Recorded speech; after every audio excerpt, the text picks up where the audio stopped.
Praise the lord. చేరి వచ్చిన మీకు అందరికీ ప్రభు యేసుకృష్ణ శుభాలు తెలియజేస్తున్నాను. ఈ దినము కొరకు ఏర్పాటు చేయబడిన లేఖన భాగము అపోస్తలుల కార్యములు 27వ అధ్యాయము 44వ వచనం. కడమ వారిలో కొందరు పలకల మీదను కొందరు ఓడ చెక్కల మీదను పోవాలననియు ఆజ్ఞాపించెను. ఇలాగు అందరూ తప్పించుకొని దరి చేరిరి. Praise the lord. దేవునికి స్తోత్రం. హల్లెలూయా, హల్లెలూయా, హల్లెలూయా, స్తోత్రం. Praise the lord. Shalom, maranatha. మీ అందరికీ ప్రత్యేకమైన వందనాలు తెలియజేస్తాను. నా పేరు సంతోష్. ప్రభు కృపను బట్టి 30 సంవత్సరాలకు పైగా పరిచయలో ఉండడానికి ప్రభు సాయం చేశాడు.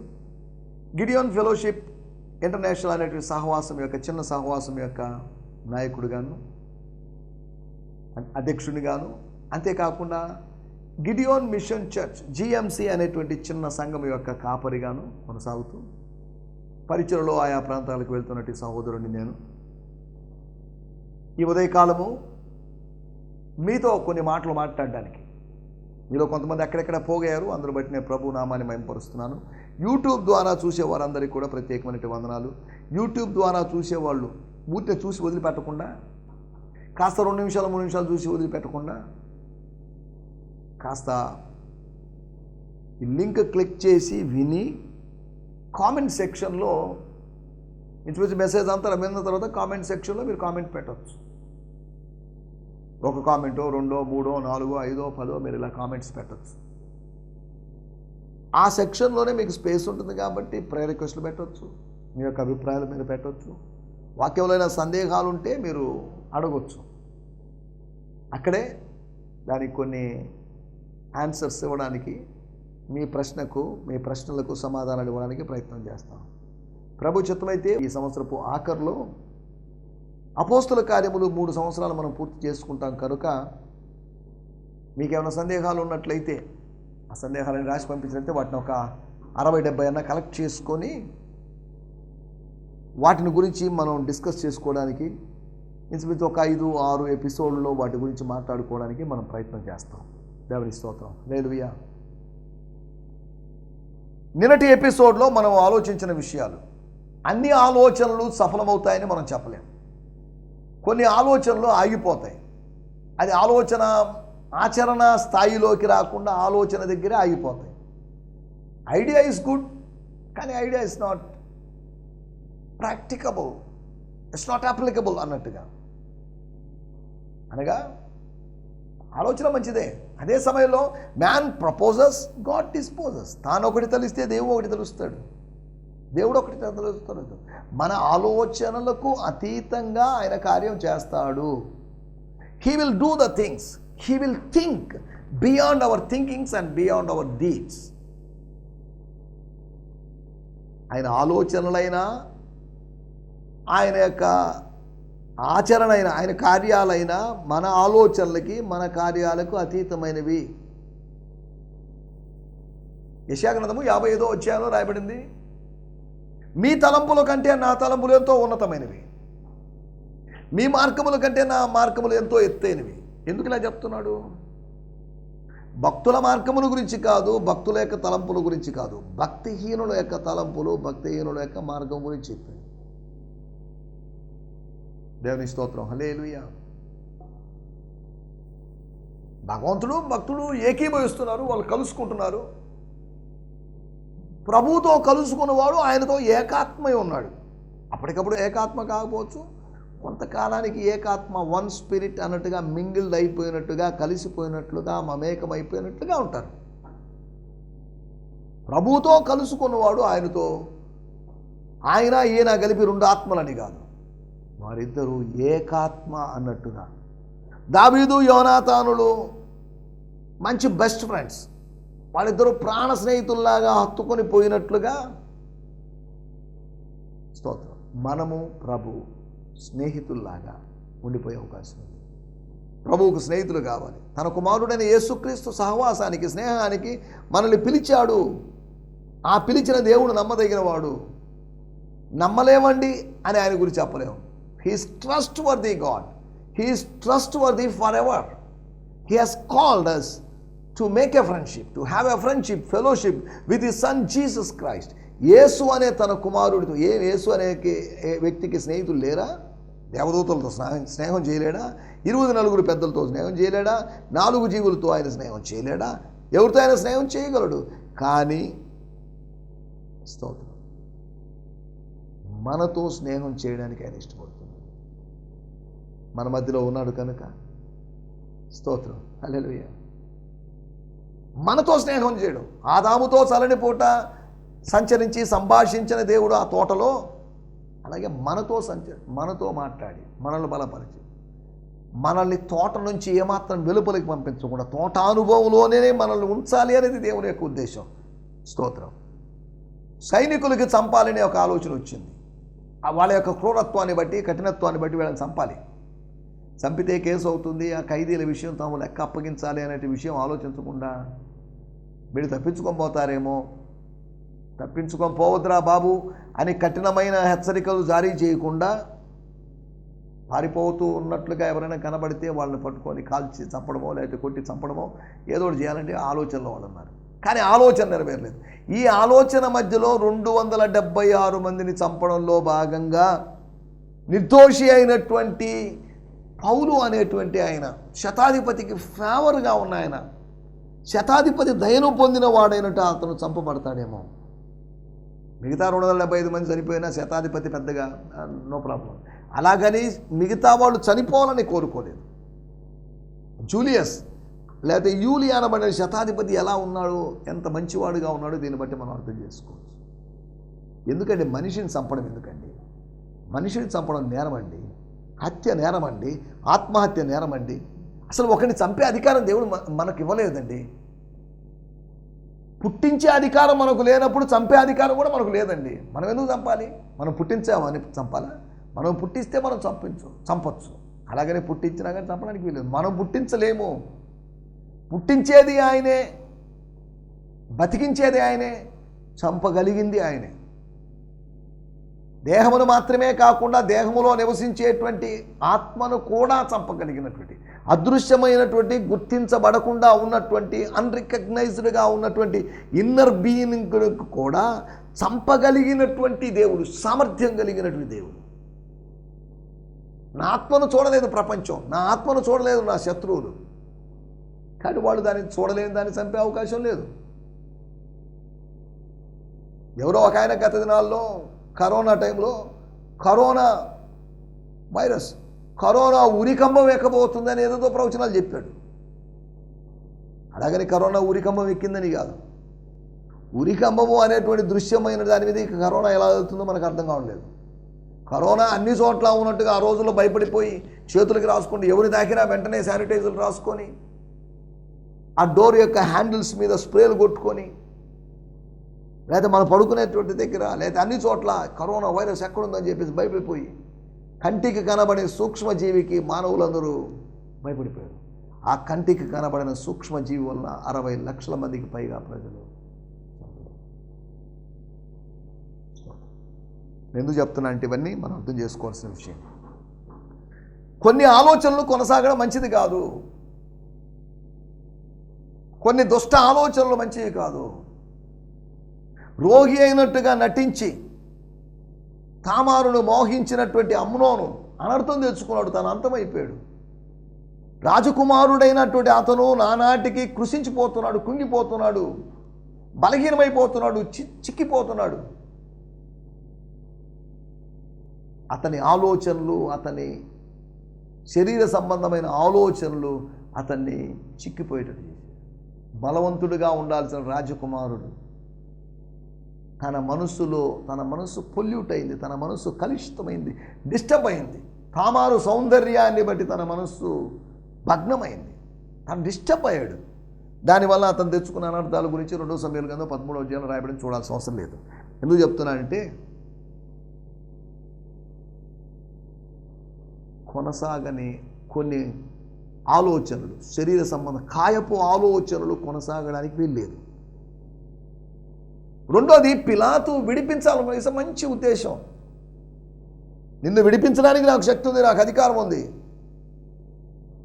నేను చెప్పినట్టుగా విను, నేను చెప్పిన దానికి ఆన్సర్ చెయ్యి, అలా చేస్తే నేను I will save you, I will rescue అన్నట్టుగా. అరే బాబు, నీకు అధికారం ఉండడం ఏందిరా బాబు? అధికారము దేవుడిస్తే రావాలి.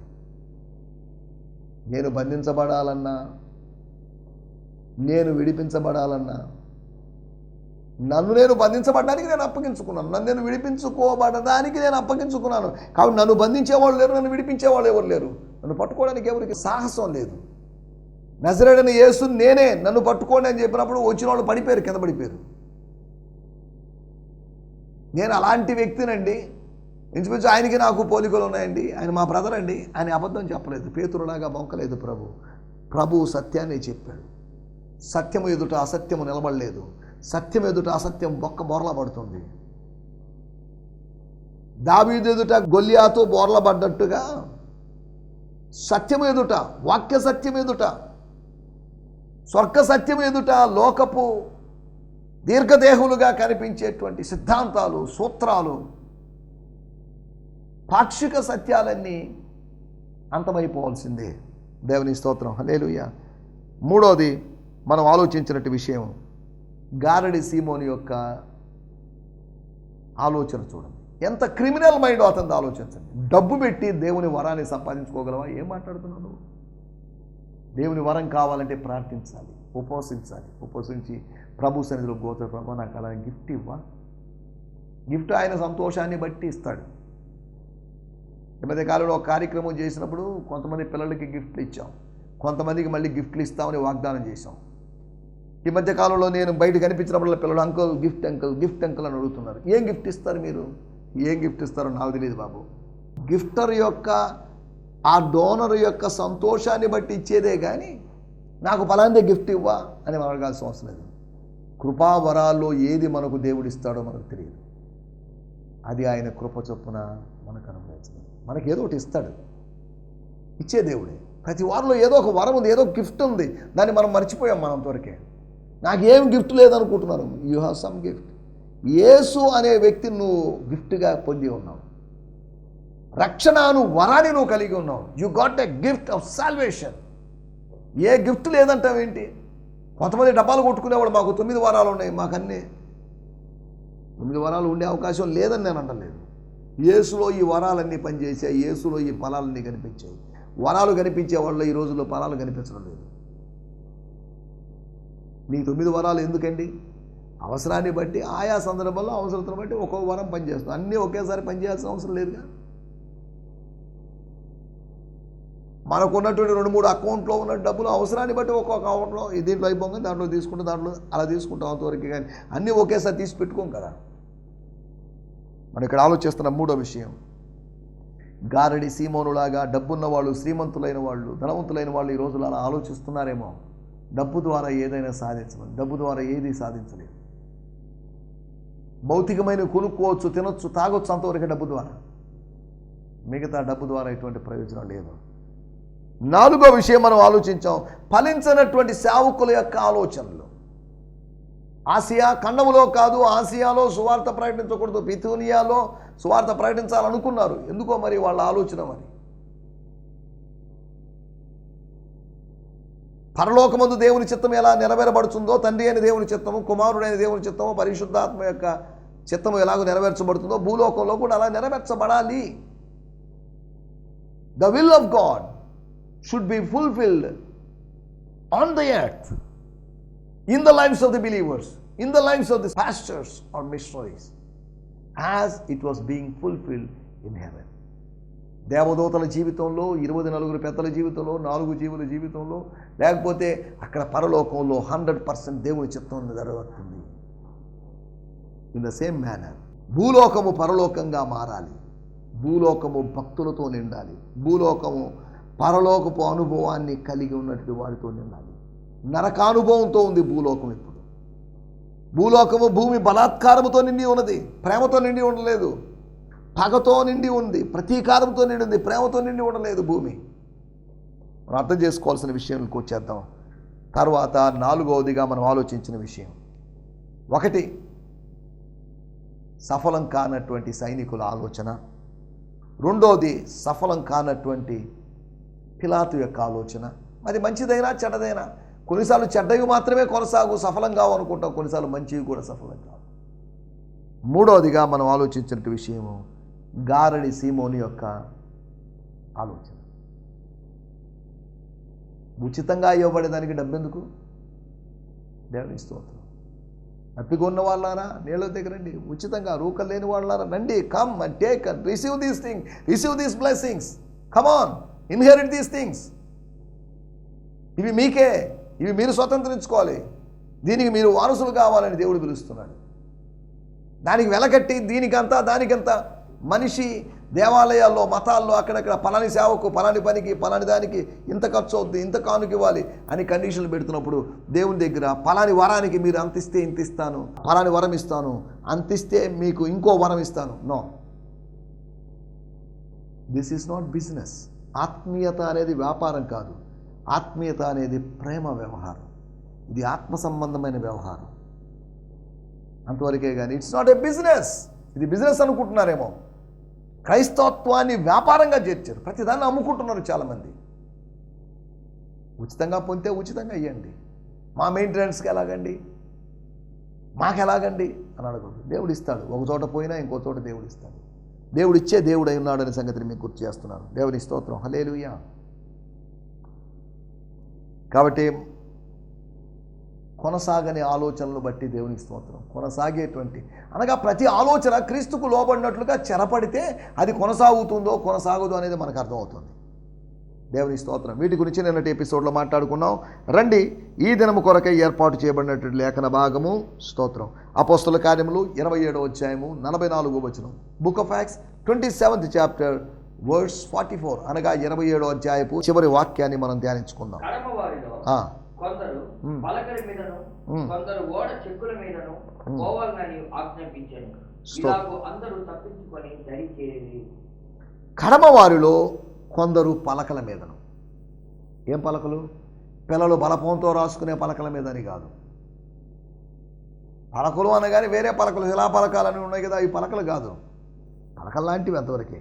పలకల మీదను కొందరు ఖైదీలు ఓడ చెక్కల మీద, ఓడ మీద కాదు, ఓడ బద్దలైపోయింది, ఓడ పీసులు అయిపోయింది, ఓడ చెక్కల మీదను పోవాలని ఆజ్ఞాపించను. అందరూ ఒకే విధానంలో ఈత రాని వాళ్ళు ఉంటారుగా, ఈదుకునేవాళ్ళు వెళ్ళిపోండి, మీకు సంబంధం లేదు. కానీ కొన్ని పలకలు, కొన్ని చెక్కలు ఉన్నాయి, వాటి మీద పోవాలని ఆజ్ఞాపించాడు శతాధిపతి. శతాధిపతి చెప్పింది చేయాలి, మిగతా 276 మంది. ఈలాగూ ఖైదీలందరూ లేకపోతే 276 మంది తప్పించుకున్నారు, గట్టుకు చేరారు. 28వ అధ్యాయంలో మెలితే అనేటువంటి ద్వీపానికి వచ్చారు. తేనె అని పిలువబడినటువంటి, తేనె సమృద్ధిగా దొరికేటువంటి అనగా తేనె అనే అర్థం ఇచ్చేటువంటి ఆ స్థలానికి, ద్వీపానికి వచ్చారు. కుప్రా, క్రేతు, కౌదా అనేటువంటి 3 ద్వీపాలను దాటి 4వ ద్వీపం దగ్గర పడ్డారు. అది గమ్యస్థానం కాదు, అది మజిలీ మాత్రమే. నేను చదువుతున్నాను అపోస్తల కార్యములు 27వ అధ్యాయము 44వ వచనం, మన మూలవాక్యం కనుక చదువుతున్నాను. The rest all manage to survive. మిగిలిన వారు, కడమవారు అనగా ఈదకుండా ఉండని వాళ్ళు, ఈత రాని వాళ్ళు, ఈత రాని ఖైదీలు, all managed to survive by clinging to planks. ప్లాంక్స్ను పట్టుకోవడం వల్ల, పలకల్లో పట్టుకోవడం వల్ల తేలాడుతున్నటువంటి, శవాల్లాగా తేలాడుతున్నటువంటి ఆ పెద్ద పెద్ద ఏమంటారు, ఆ బీమ్స్, లేకపోతే ఓడకు సంబంధించినటువంటి ఆ ఫ్లోటింగ్ బాడీస్ని బేస్ చేసుకొని, and broken pieces of this ship. Ship యొక్క, ఓడ యొక్క పగిలిన మొక్కలు, చెక్కలంటే అవి, broken pieces of this ship so that everyone scrambled to shore uninjured. వాళ్ళు క్షేమంగా చేరుకున్నారు అని కాదు, వాళ్ళు ఎటువంటి ప్రమాదం లేకుండా, గాయపడకుండా వాళ్ళు తప్పించుకోగలిగారు. ఇలా తప్పించుకోవచ్చు. ఇది శతాధిపతి ప్లాన్. శతాధిపతి యొక్క ప్లాన్ని, ఓడ నావికుడు, ఓడ యజమానుడు చెప్పిన ప్లాన్ని శతాధిపతి ఫాలో అయ్యాడు, అది దెబ్బతినిపోయాడు. పౌలు యొక్క మాట వినకుండా దెబ్బతినిపోయాడు. ఇప్పుడు శతాధిపతి ఒక ఐడియా చెప్తున్నాడు. ఐడియా ప్రకారం వాళ్ళు వచ్చినప్పుడు వాళ్ళు మెలితాకి చేరుకున్నారు. మెలితే అనేటువంటి మజిలీని చేరుకున్నారు. దేవుని స్తోత్రం, హల్లెలూయా, స్తోత్రం. మన టైటిల్ తీరము చేరిన వారు. తీరం చేరిన వాళ్ళు. అందరూ తీరం చేరుతారా? అందరూ చేరరు. అందరూ గమ్యస్థానం చేరుతారా? చేరరు. అందరూ పాలు తేనెలు ప్రవహించే దేశంలో ప్రవహించారా? కనానులో ప్రవేశించారా? లేదు. అందరూ చివరి వరకు నిలుస్తారా? లేదు. కొందరే, ఏర్పరచబడిన వారే, ముందుగా నిర్ణయించబడిన వాళ్ళే. దేవుని స్తోత్రం. చదువుకుందాం, వాడుక భాషలో కూడా మనం చదువుకుందాం. 27వ అధ్యాయము 44వ వచనం. మిగతా వాళ్ళను చెక్కల సహాయంతో వాడ యొక్క విరిగిన ముక్కల సహాయంతో వాడను చేరుకోమన్నాడు. ఈ విధంగా అందరూ క్షేమంగా తీరాన్ని చేరుకున్నారు. స్తోత్రం. క్షేమంగా చేరుకున్నారు. ఏదో గాయపడి ఇలా చేరుకున్నారని కాదు. They reached the shore uninjured. Injuries ఏమైనా కాకుండా వాళ్ళు క్షేమంగా చేరుకున్నారు. దేవుని స్తోత్రం. తీరం చేరిన వారు ఎవరు? వీళ్ళ గురించి 4 విషయాలు నేను మీకు జ్ఞాపకం చేస్తాను. మొట్టమొదటిది 27వ అధ్యాయము 42వ వచనం. ఖైదీలలో ఎవడను ఈదుకొని పారిపోకున్నట్లు వారిని చంపవలనని సైనికులకు ఆలోచన పుట్టెను. కానీ చాలే. ఒకటి, అందరూ తప్పించుకున్నారని రాయబడింది కదండి. ఎవరోళ్ళు? ఈ సైనికులే, క్షమించండి, ఈ ఖైదీలే. సైనికులు కూడా తప్పించుకున్నారు. శతాధిపతి తప్పించుకున్నాడు. ఓడ యజమానుడు తప్పించుకున్నాడు. నావికుడు తప్పించుకున్నాడు. బాగానే ఉంది. ఈ ఖైదీల గురించి మనం ఆలోచిస్తున్నాం. ఈ ఖైదీలు ఎలా తప్పించబడ్డారు? ఒకటి, వాళ్ళు ఎలా తప్పించబడ్డారంటే పారిపోకుండా ఉన్నారు కాబట్టి తప్పించబడ్డారు. పారిపోయే పని అయితేనా తరుముకొని సైనికుల చేతిలో, సైనికుల కత్తివాతనో వారు గురైపోయేవాళ్ళు, సంహరించబడేవాళ్ళు.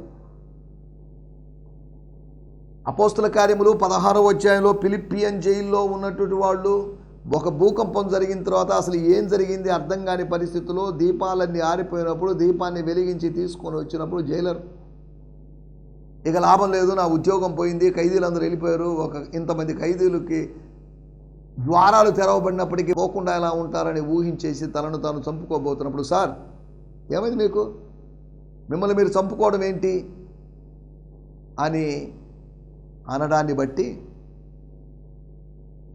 దేవుని స్తోత్రం, హల్లెలూయా, ఆయన చంపుకోకుండా ఎవ్వరూ పారిపోలేదు. ఇక్కడ మేమందరం ఇక్కడే ఉన్నామండి, మేమెందుకు పారిపోతామండి, పారిపోవాల్సిన అవసరం లేదు. ఇంతకుముందు అయితే పారిపోయిండే వాళ్ళు, ఇప్పుడు వీళ్ళు పారిపోలేదు. వీళ్ళు పారిపోకపోవడానికి కారణం ఏంటంటే వారి ప్రవర్తనలో మార్పు వచ్చింది. అపోస్తుల కార్యములు 16:27 రాయబడింది. అంతలో చెరసాల నాయకుడు మేల్కొని చెరసాల తలుపులన్నీ తెరిచి ఉండటం చూచి ఖైదీలు పారిపోయారు అనుకొని కత్తి దూసి తన్ను తాను చంపుకొనబోయెను.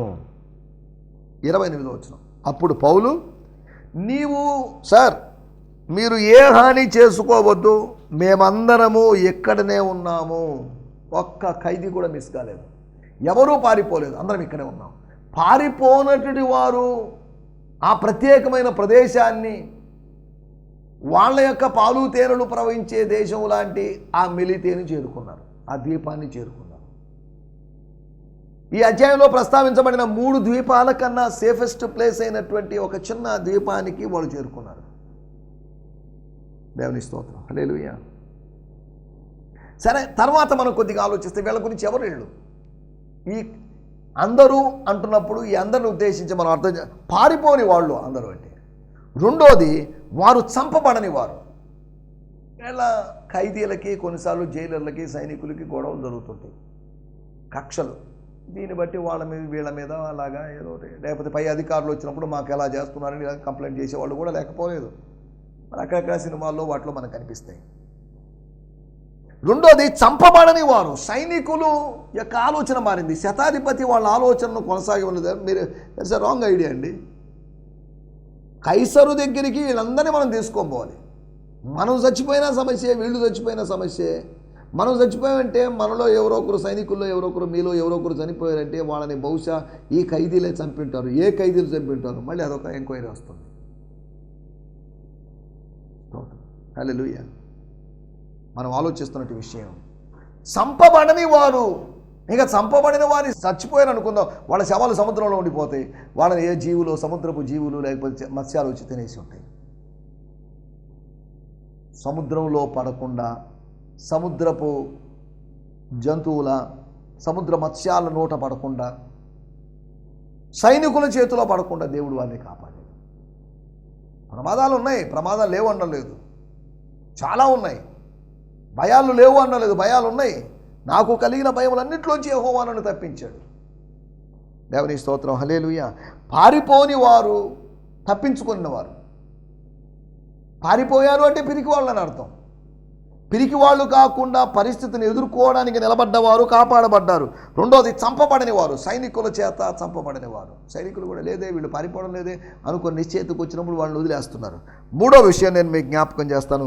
27వ అధ్యాయము 43వ వచనం మనకు మూలవాక్యంగా ఇదే ఉంది కనుక, మొదట ఈదగలిగిన వారు, ఫస్ట్ ప్రయారిటీ ఈదగలిగిన వాళ్ళకి. ఈత రానోళ్ళు కూడా ఉంటారు, అందరికీ ఈత వస్తుందని లేదు. చిన్నప్పటి నుంచి నేను ఇంచుమించు 3-4 తరగతుల్లో పెన్నా నదిలో ఈత రానప్పుడు కూడా నీళ్ళలో దూకేవాడిని. పిల్లల స్నేహితులతో కలిసి ఆడుకునేవాడిని. అలా ఈత నేర్చుకున్నాను నేను. ఎంత ఈత నేర్చుకున్నప్పటికీ నోవో కాలంలో వచ్చిన ప్రళయం వచ్చినప్పుడు ఎంత గజ ఈతగాళ్ళను కూడా వారు నేర్చుకున్న ఈత, వాళ్ళకి తెలిసిన ఈత, వాళ్ళకి తెలిసిన ఈత శాస్త్రం వాళ్ళని రక్షించలేకపోయింది. మన శాస్త్రాలకు పరిమితులు ఉన్నాయి, శాస్త్రాలు సహాయం చేయడానికి పరిమితులు ఉన్నాయి, కానీ దేవుడు సహాయం చేయడానికి మాత్రం పరిమితులు లేవు అనే సంగతిని మీకు గుర్తు చేస్తున్నాను. దేవుని స్తోత్రం. ఈదిన వారు తప్పించుకున్నారు. 4వ విషయం నేను చెప్పి ముగిస్తాను. 27వ అధ్యాయము 26వ వచనం.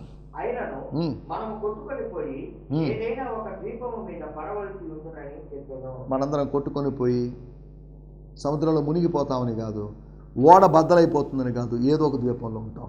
29వ వచనంలో చివరి భాగంలో రాయబడింది, 4 లంగరులు వేసి ఎప్పుడు తెల్లవారునా అని కాచుకొని ఉండిరి.